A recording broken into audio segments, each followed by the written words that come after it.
Esteemed citizens of Russia, pause, and my dear friends, pause in these final moments, pause before the new year arrives, pause, we all feel the passage of time.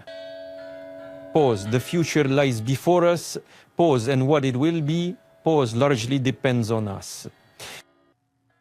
We rely on our own capabilities, on those who are close to us, who are near and precious to our hearts, and we ourselves are always prepared to lend a helping hand.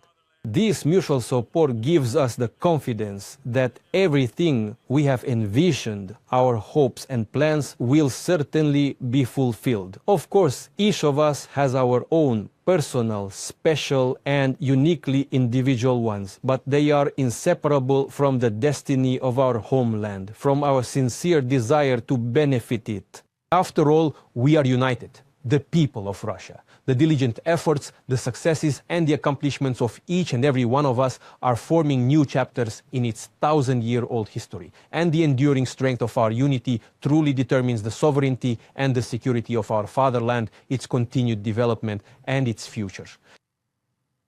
The new year is first and foremost a time for believing in a brighter future, in goodness and in good fortune. It's a truly unique and magical holiday when our hearts open wide for love, for friendship, and for compassion, for empathy, and for true generosity.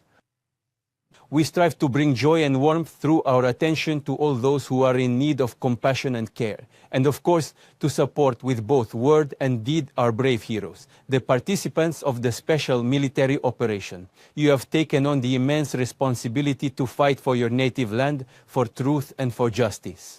Millions of people across all of Russia, I assure you, are with you this New Year's Eve. They think of you, they empathize, they hope for you. We are united in our sincere, selfless, devoted love for Russia. I congratulate all our soldiers and commanders on the upcoming New Year.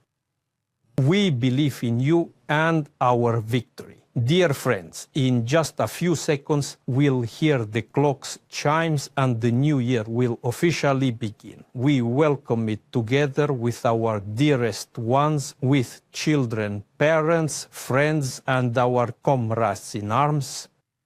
Even those who are far away from us right now, you are still very much present with us. I wish everyone good health and abundant happiness, deep mutual understanding and lasting prosperity. And of course, I wish you all the inspiring and uplifting power of love. May our traditions, our faith, and our cherished memories unite all generations, supporting us always and in every endeavor.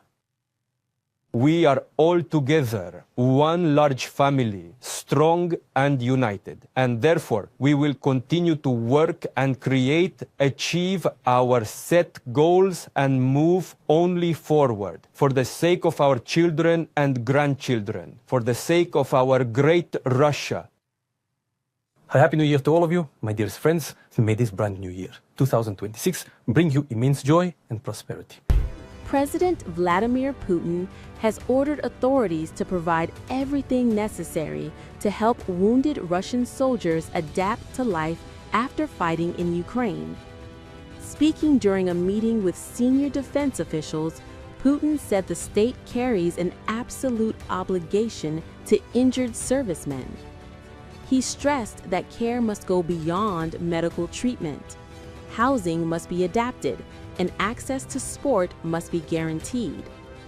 Putin said injured soldiers should feel fully needed by the state, not just within the defense ministry, but in civilian life as well. A person fought and sustained a severe injury. And of course, the state is obliged to provide everything to ensure he feels as useful as possible, not only within his work or service in the Ministry of Defense, but also outside the ministry.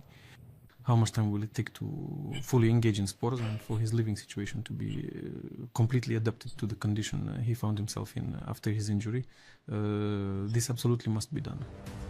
Earlier, President Putin claimed major December gains on the battlefield, praising the army for seizing more than 700 square kilometers of Ukrainian territory. The remarks came during a blunt end-of-year assessment of the war. During the night of December 28 to 29, 2025, the Kyiv regime launched a terrorist attack using 91 long-range unmanned aerial vehicles against the state residence of the President of the Russian Federation in the Novgorod region.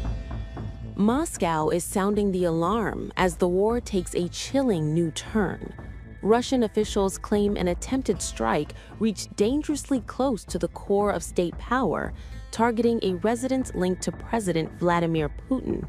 If confirmed, the allegation would shatter long-held red lines, sending shockwaves through Russia's security establishment and forcing the conflict into uncharted, perilous territory.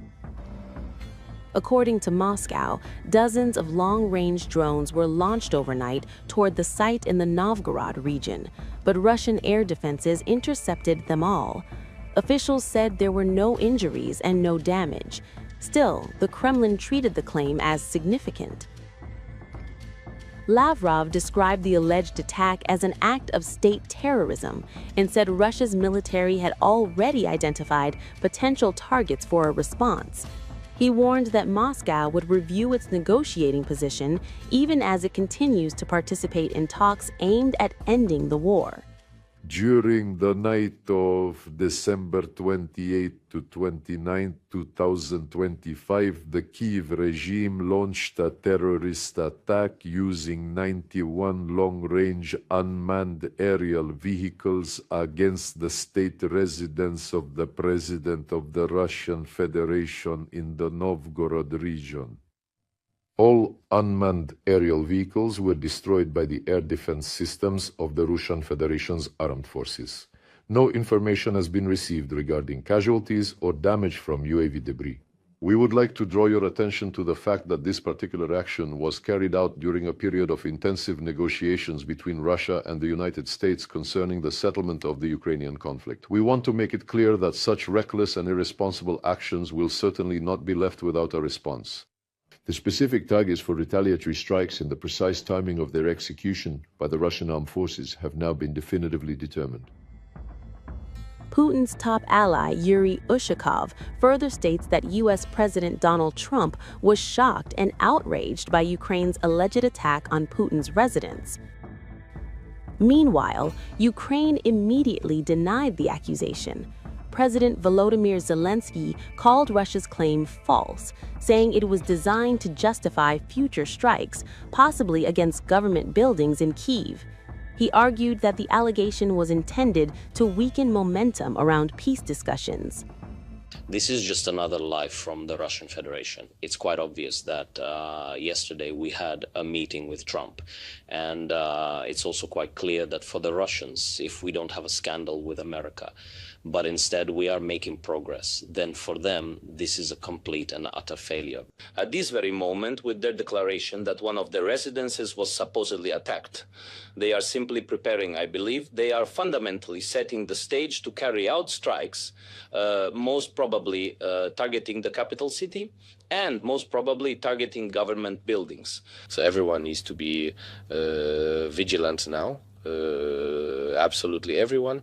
An attack could be launched on the capital, especially since this individual, if one can even call them human, stated this, that they will be selecting appropriate targets, meaning they are threatening. There was no confirmation that President Putin was present at the residence, often referred to as Valdai, a site historically used by several Russian leaders. The timing is notable. The alleged drone incident followed President Zelensky's meeting with U.S. President Donald Trump in Florida, part of ongoing diplomatic efforts to find a path toward ending the war. Earlier on Monday, Russia's defense ministry reported intercepting 89 Ukrainian drones across the country, including a smaller number over the Novgorod region. Meanwhile, Putin ordered Russian forces to press ahead with efforts to take full control of southern Ukraine's Zaporizhzhia region as Russian troops reportedly advanced closer to its largest city. Drone incidents near high-profile Russian locations are not unprecedented.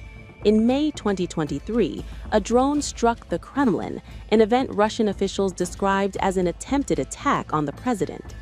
Now, as accusations fly and negotiations continue, the gap between Moscow and Kyiv appears as wide as ever.